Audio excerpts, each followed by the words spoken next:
Well, this was really a remarkable way of commemorating it because for the first time it was intentionally ecumenical and intentionally done also with our Roman Catholic brothers and sisters, which I never imagined in my lifetime I would see, and also with all of our ecumenical partners. So it was intentionally to do that. We had a variety of observances from what congregations would do with our bishops, with their Catholic counterparts or other people, and then for the national expression, we had a day-long live stream discussion about where we've come from, where we're going, and what the future will be, but also understanding that the world's a changed place. So it was a lot of fun. Well, we certainly made sure we had an emphasis on ecumenical observance, that this is not just something for Lutherans, but something that we do with the rest of the church. And we tried also to be more global in our focus. It's a tendency, at least in the United States context, for us to forget that there's the rest of the world out there. And so it was important for us to see how this was something that was being observed by people all over the world. And it was also important for us to hold up that there are a lot more Lutherans of color than there are Lutherans who are white. And how are they taking a look at the Reformation and its importance for them? Well, for us in the United States, the Evangelical Lutheran Church in America, we, as I said, had this intentionality about making sure this was an ecumenical observance, and which was really good. But I was impressed with the Evangelical Lutheran Church in Canada because they had 4 Reformation Challenge goals.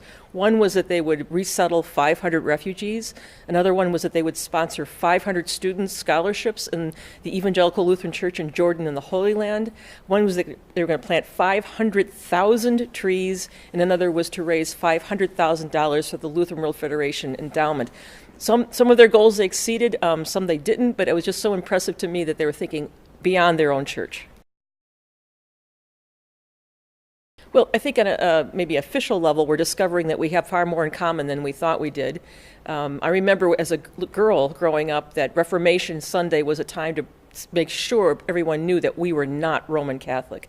And that is not at all how we approach this.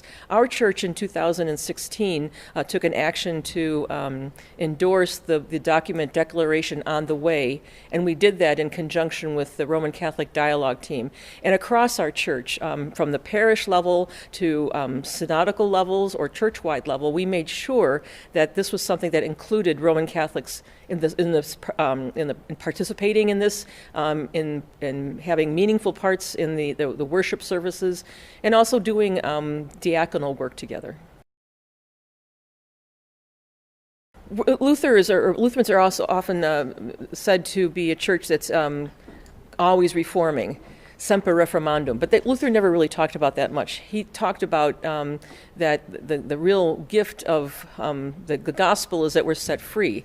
So what I hope that my church is going to continue to do is to understand that we have been set free for the sake of serving the neighbor. And part of our ongoing work is to rediscover our Lutheran identity in the sense that it's important for us to know who we are so that we can have meaningful dialogue with other people. So I want our people to be focusing on the fundamentals. In fact, we were all supposed to be reading the Small Catechism together last year. I'm going to recommend that we continue that. In the United States context, it's very easy for us to forget that there's a world out there. And so just for my people to understand that there are more Lutherans in the global south, there are more Lutherans in countries in sub-Saharan Africa than there are in the United States is very important. And then not only to have a broader vision of what it means to be Lutheran in the world, but also to see how we show up in all of these places. That's not only an important witness for us, but then if we can see that we're connected to these people and their stories are ours and ours are theirs, that we as Lutherans need to show up all across the world, and that we do.